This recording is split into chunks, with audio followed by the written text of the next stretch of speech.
Micro और macro economics. 30 के दशक में अर्थशास्त्र को दो हिस्सों में बांट के पढ़ा जाने लगा, एक मैक्रो और दूसरा माइक्रो।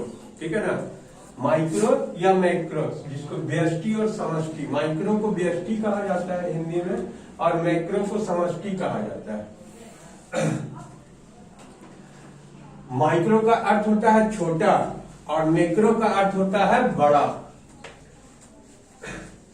30 के दशक में जब विश्वव्यापी आर्थिक मंदी छाया हुआ था 29 या उसके बाद 1919 या उसके बाद, तो अर्थशास्त्र के दूसरा जो भाग हुआ समष्टि अर्थशास्त्र, इसके जनक जॉन मेनर्ड क्रिस्टिन्स थे। इनका बुक छपा था 1936 में, the general theory of employment, interest and money. इसी में इस समष्टि अर्थशास्त्र के बारे में सबसे पहला व्याख्या किया गया था। ठीक है, ऐसे समष्टि और व्यष्टि या माइक्रो या मैक्रो जो है वो ग्रीक शब्द होता है ना, ग्रीक शब्द का ही छोटा और बड़ा इसका अर्थ होता है।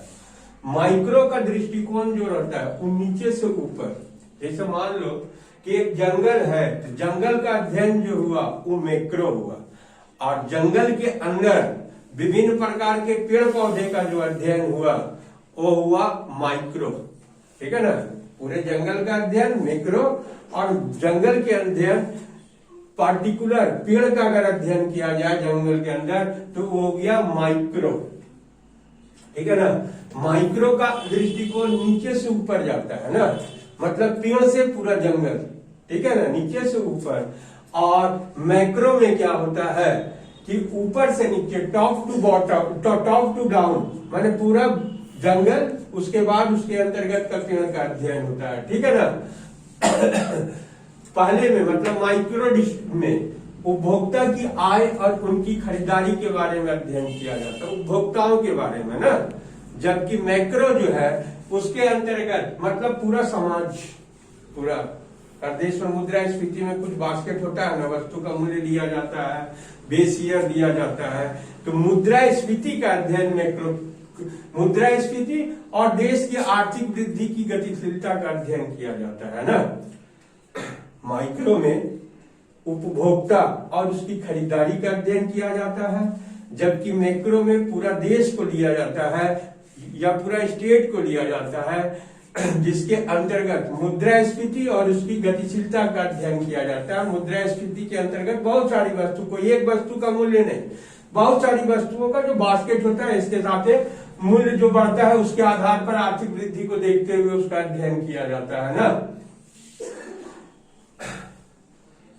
देखने में तो लगता है कि माइक्रो है छोटा रूप है, मैक्रो है बड़ा रूप है, दोनों अलग अलग पार्ट है, लेकिन वस्तुतः दोनों अलग अलग पार्ट है नहीं, बल्कि दोनों एक दूसरे पर निर्भर है।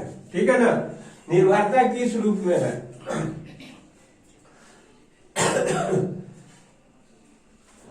अगर मान लो मुद्रास्फीति अगर बढ़ता है तो उपभोक्ता जो है उसका भी जो व्यय है वो भी बढ़ेगा। उपभोक्ता का जो हम लोग अध्ययन करते हैं उसमें भी मुद्रास्फीति, अगर मान लो कि पेट्रोलियम प्रोडक्ट जो है उसका अगर मूल्य बढ़ जाता है तो लगभग वस्तु का मूल्य बढ़ने लगता है, उस पर डिपेंड रहता है। मुद्रास्फीति आता है, जब मुद्रास्फीति आएगा तो उपभोक्ता जो है उसका भी जो खर्चा है वो बढ़ना स्टार्ट हो जाता है। मतलब एक अगर इफेक्टेड होता है तो उसका प्रभाव दूसरे पर पड़ता है ना, एक दूसरे पर दोनों का दोनों निर्भर है। जहां माइक्रो सिद्धांत का उद्भव मूल्यों के निर्धारण से है, वही मैक्रो सिद्धांत का प्रयोग सिद्धि एवं अवलोकनों से है। मुद्रा का मूल्य बढ़ा घटा माइक्रो में तुम पढ़ लियो, है ना। जो भी तुम मूल्य का निर्धारण कर रहे हो, कम कर रहे हो, बेसी कर रहे हो गया माइक्रो, कोई पार्टिकुलर वस्तु लेकर के जा रहे हो। लेकिन जो मैक्रो का उद्भव हुआ है ना, वो बार बार जो प्रयोग में आ रहा था 30 का दशक 29 का दशक, तो प्रयोग और अवलोकन, अवलोकन का मतलब होता है ऑब्जर्वेशन के द्वारा जो हुआ, जो एक्सपीरियंस हुआ, उसके तहत मैक्रो अर्थशास्त्र का उद्भव हुआ। ठीक है ना। अब देखो माइक्रो में कोई स्कूल नहीं, अलग अलग स्कूल का थॉट नहीं, लेकिन मैक्रो के अंतर्गत थॉट आया ना, सिद्धांत आया। इसमें Keynes, the new Keynesian school कहलाया और न्यू क्लासिकल स्कूल कहलाया। तुम लोग को किन्सियन स्कूल और क्लासिकल स्कूल में कौन कौन अर्थशास्त्री का है वो सबसे कोई मतलब नहीं, यहाँ शॉर्ट में यही देख लो ना। न्यू किन्सियन स्कूल में कुछ अर्थशास्त्री है, किन्स और उनके साथ वाला उनका है ना स्टूडेंट, और न्यू क्लासिकल, क्लासिकल मतलब ट्रेडिशनल जो सोच वाला था। ये मैक्रो में दो स्कूलों में बटा हुआ था। लेकिन 80 के दशक के बाद उन लोग का भी थॉट जो है, माने न्यू किन्सियन स्कूल के जो अर्थशास्त्री थे और न्यू क्लासिकल का जो अर्थशास्त्री लोग था, ये लोग का थॉट का जो विभेद था वो भी मिटना स्टार्ट हो गया, ठीक है ना। अब जो है 80 के बाद एक इकोनॉमिक्स में एक नया, ये तो दो गो था, समष्टि और व्यष्टि ना, एक नया क्षेत्र आया, अर्थमिति, इकोनोमेट्रिक्स, ठीक है ना। जो गणित का कठिन जो मान था, गणितीय मान या कठिन है, जहां विश्लेषण बेसी करना था, उसका व्याख्या ना तो समष्टि कर पाता था ना व्यष्टि अर्थशास्त्र कर सकता था। उसके लिए इकोनोमेट्रिक्स एक नया अर्थशास्त्र आया, जिसमें आर्थिक विश्लेषण में सांख्यिकीय और गणितीय विधियों का प्रयोग किया जाने लगा, ठीक है। देखो अब अर्थव्यवस्था का क्षेत्र किया प्रकार है ना, sector and types of economics, 3 sector में बांट करके परंपरागत रूप से अध्ययन किया जाता रहा है अर्थशास्त्र को ना। किसी भी अर्थव्यवस्था को 3 क्षेत्र, पहला है प्राइमरी सेक्टर, दूसरा है सेकेंडरी और तीसरा है टर्सरी या तृतीय क्षेत्र ना। प्राथमिक क्षेत्र जो है उसमें प्राकृतिक साधन, जो प्रकृति प्रदत्त साधन है, उसके बारे में अगर अध्ययन किया जाता है तो उसको प्राइमरी सेक्टर के अंतर्गत रखा जाता है। इसमें सभी चीजें, उत्खनन, माइंस, मिनरल्स, कृषि कार्य, प्रकृति से ही न निकल रहा है, कच्चा तेल का निष्कर्षण, ये सभी का सभी प्राइमरी सेक्टर के अंतर्गत है ना। अच्छा, किसी अर्थव्यवस्था में अगर उसके जीडीपी में 50% से अधिक की हिस्सेदारी कृषि क्षेत्र का होगा तो वह अर्थव्यवस्था जो है वो कृषि अर्थव्यवस्था के नाम से जाना जाता है, ठीक है ना। अब देखो दूसरा जो है द्वितीय क्षेत्र के अंतर्गत क्या होता है, ये प्राथमिक क्षेत्र जो है, जो माइंस है, मिनरल्स है, जो भूमि से प्राप्त होता है हम लोग को, वो जो है उसको अगर उद्योग में प्रोसेसिंग की प्रक्रिया द्वारा माल को जो तैयार किया जाता है, माने औद्योगिक क्षेत्र द्वारा वही प्राकृतिक संसाधनों का जो दोहन किया जाता है, जो तैयार किया जाता है, उसका अगर अध्ययन करना है तो द्वितीय क्षेत्र के अंतर्गत आता है ना।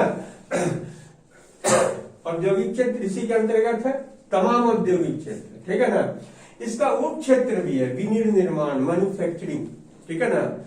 उप क्षेत्र है ये विनिर्माण जो है, ये विकसित देश का अर्थव्यवस्था का आधार यही मैन्युफैक्चरिंग सेक्टर है ना।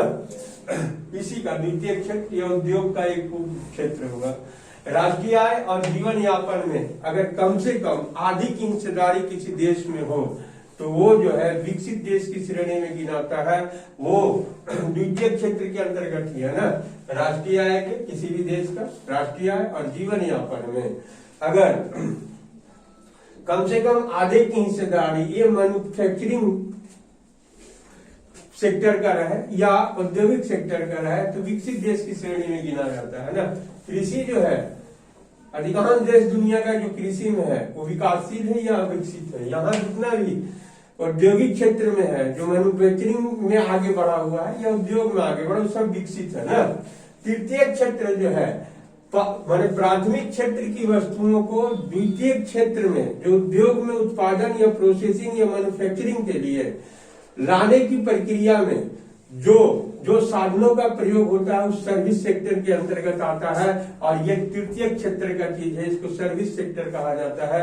इसमें शिक्षा है, स्वास्थ्य है, परिवहन है, बिजली है, ये सब सर्विस सेक्टर के अंतर्गत है। इसी के बदौलत ये प्राथमिक क्षेत्र की चीजों का हम लोग औद्योगिक क्षेत्र में या विनिर्माण क्षेत्र में निर्माण कर सकते हैं, इसी सेवा क्षेत्र के बदौलत, ठीक है ना। ये तृतीयक हो गया। परंपरागत रूप से यही 3 सेक्टर लिया जा रहा था, लेकिन 90 के दशक के बाद चतुर्थक और पंचम से भी आया ना, क्वार्टनरी और क्वाइनरी सेक्टर का भी आया। ये पंचम जो क्षेत्र है तृतीय क्षेत्र का ही या तो उप क्षेत्रक है या माने उसी का बाइफरकेट और चौथा चतुर्थ या पंचम बोल सकते हो ना, लेकिन इस तृतीय क्षेत्र का ही उप क्षेत्रक है। चतुर्थक के अंतर्गत क्या है? शिक्षा है, खोज है, अनुसंधान है। देश की अर्थव्यवस्था या समाज की गतिशीलता के लिए शिक्षा आवश्यक है, अनुसंधान आवश्यक है ना, खोज आवश्यक है। तो ये क्षेत्र को ज्ञान क्षेत्र कहा जाता है, इसको चतुर्थ क्षेत्र में लिया जाता है ना। ये जितना डेवलप करेगा सर्विस सेक्टर या उद्योग उतना ही तरक्की करेगा, ठीक है ना। मानव संसाधन की गुणवत्ता का यही आधार स्तंभ है, ठीक है ना। पंचक क्षेत्र या क्वाइनरी सेक्टर जो है, इसमें क्या होता है कि शिक्षा उच्छा वाला जगत का ही व्यक्ति जो उच्च निर्णयों में शामिल होता है, ठीक है ना, जो प्लान बनाता है, देश का अर्थव्यवस्था का प्लान बनाता है, निजी क्षेत्र की कंपनियों के लिए जो प्लानिंग करता है, जो शीर्ष पदों पर भी है, ठीक है ना, जो विराजमान है, नौकर साहब, उच्च वर्ग का नौकर साहब, IAS जो प्रमोशन पा करके बनता है उच्च नीति, वो लोग इस क्षेत्र की गतिविधियों से जुड़े हुए हैं। इससे संबंधित अगर अध्ययन किया जाता है तो ये पंचक क्षेत्र है। यही लोग किसी देश का नीति निर्णायक होता है, यही लोग किसी निजी कंपनी का नीति निर्णायक लोग होता है, ठीक है ना। ठीक।